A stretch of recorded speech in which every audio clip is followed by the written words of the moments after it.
The following contains discussion of suicide, which some viewers may find disturbing. Viewer discretion is advised. Isolation has created what I believe and what I worry and what I'm warning every parent in America tonight. An emotional tsunami that is sweeping this nation, and I'm very concerned about it.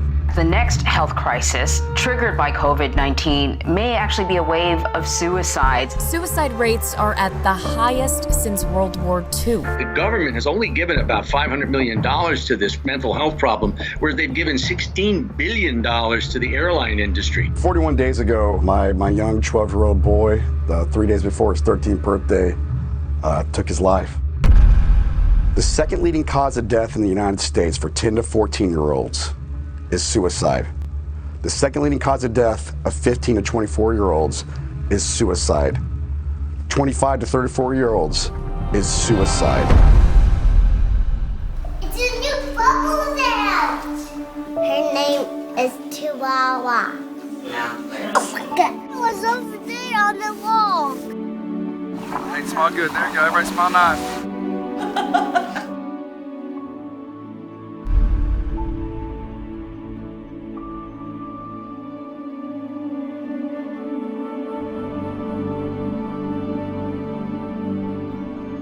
8-year-old daughter came down the stairs and said Hayden hung himself.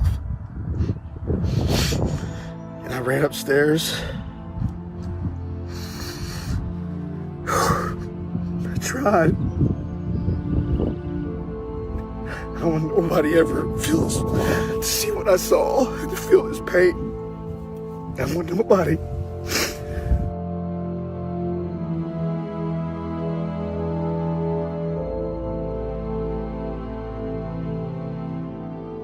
There's a special bond between a father and a son. And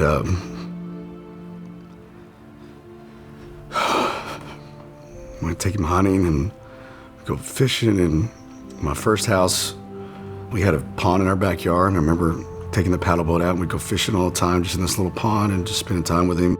Me and Hayden would do a lot of mother-son time too. He was very into shoes.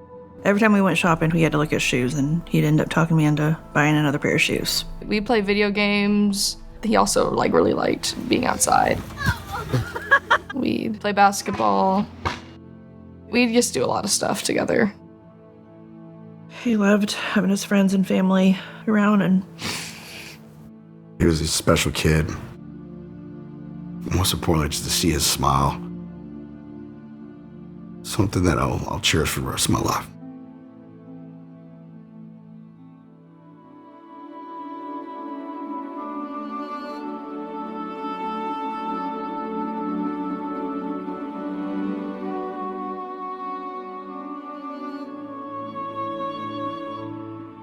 This last Christmas, he wanted to get a new monitor, and he got it, was very excited about it. In February this year, you get frustrated at games. It's just like sports. But he had done something messed up in Fortnite, done something wrong of some sort, and turned around and took that controller and threw it over his shoulder.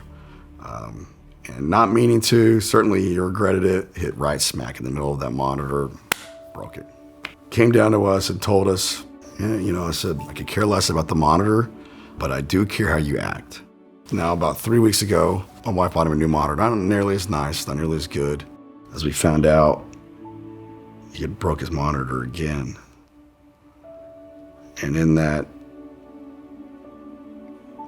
impulsive emotion and anger at himself, scared to get in trouble, ruined his birthday present that he was so excited about, his connection to his friends, potentially, he made a decision and walked into the closet and either in this impulsive anger did it, or he got himself in a situation he couldn't get out of.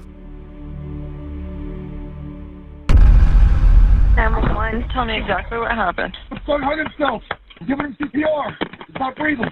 Count with me, sir. 1, 2, 3, 4. Keep doing them, sir, okay? 1, 2, 3, 4. 1, 2, 3, 4. 1, 2. Okay, it's gone. It's permanent. Just freaking permanent.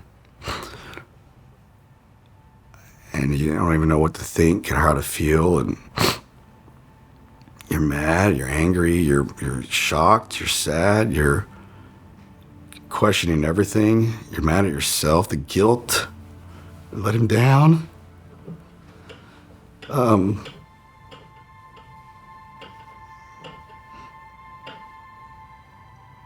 Let him down.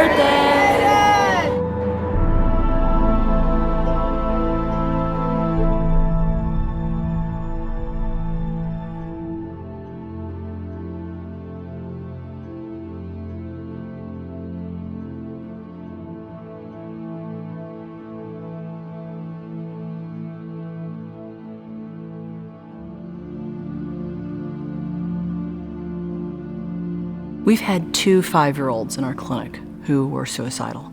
So my experience with suicide has been with children as young as 5. It is unimaginable to think of a child killing themselves. I think parents cannot imagine it. And so that's probably one of the reasons a lot of parents don't want to talk to their children about suicide, because they can't even imagine their child being exposed to it or even themselves having that kind of impulse. Young people, tend to not have the kind of resources that adults do, whether it's internal or external. They don't have the life experience to know that they'll make it through a breakup or having disappointed somebody. And we don't know what happened with Hayden exactly, but I think it's interesting that he was so scared of disappointing his dad and disappointing his family that he did something to escape from that situation. We have to have those difficult conversations and do it a safe way. Not talking about explicit means, but talking about just the idea of suicide. And if things got so bad that you'd want to kill yourself or you'd think about harming yourself, what could we do in that moment? I would want to know, I think letting them know that no matter what happens, you would never want them to harm themselves, and that it will be okay, we will figure it out. But in that moment, what can you do? Come get mommy and daddy, you reach out to a trusted adult, do something to distract, to delay, to soothe yourself in that moment until you can get somebody to come in and kind of help you with that situation.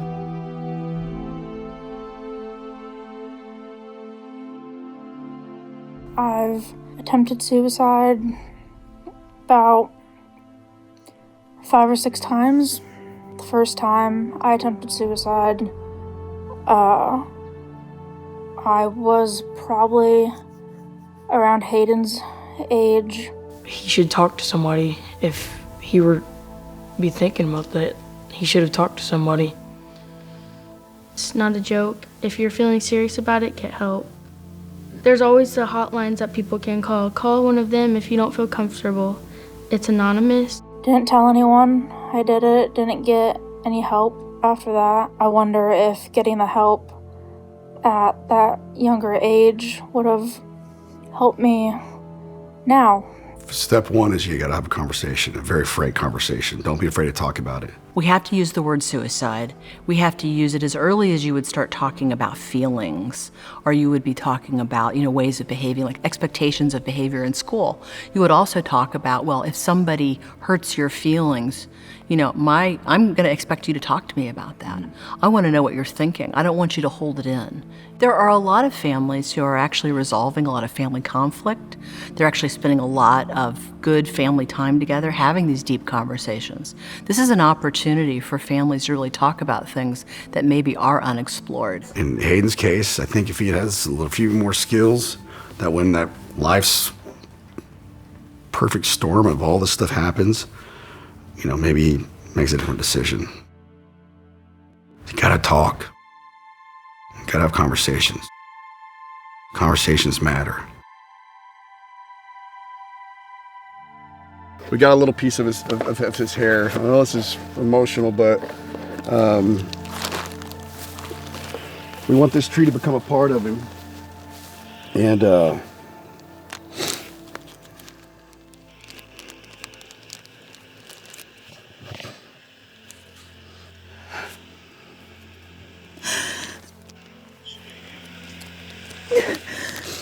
you put it in there? Yep.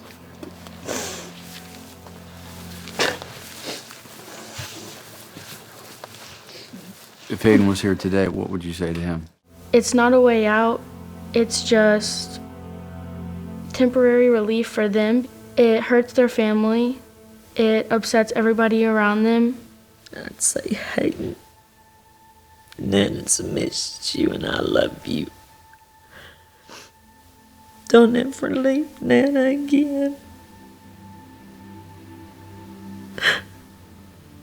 You know, somebody needs to take my feelings into account. I want my boy back, you know, my little fishing buddy, so it's tough. I miss him, and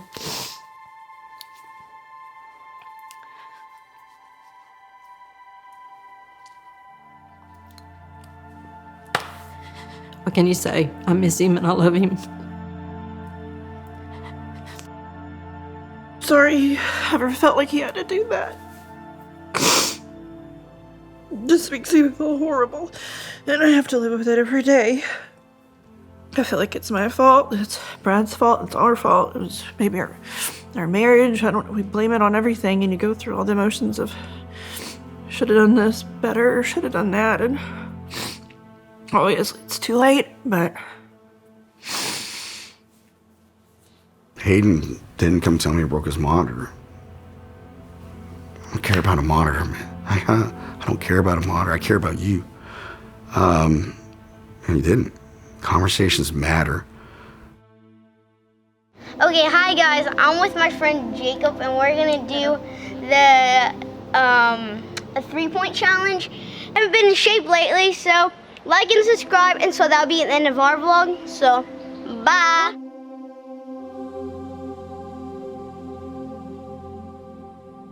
Dear Hayden, we're sorry we let you down. You didn't deserve this. We should have been there for you. This wasn't your fault. We didn't know how to have that conversation with you. We didn't know we needed to. We didn't know you weren't safe in your own room. We're sorry we let you down.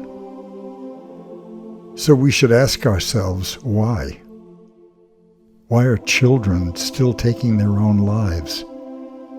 Suicide is still the second leading cause of death for 11 to 17-year-olds. And we're not talking about it. So we should all start now. This could happen to you. Grandparents and parents, start the conversation. Don't let suicide finish it. Talk to your kids.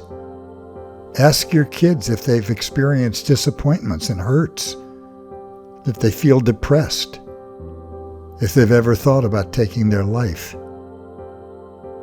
If they say yes to any of these, take it seriously and create a plan together should they ever feel like harming themselves. Let's stop reading statistics and start preventing them. Conversations matter. Kids, talk more. Parents, listen. No one should be almost 13. Every Hayden deserves to see tomorrow. We can do better. We will do better. If you are even thinking about taking your life, please tell someone now.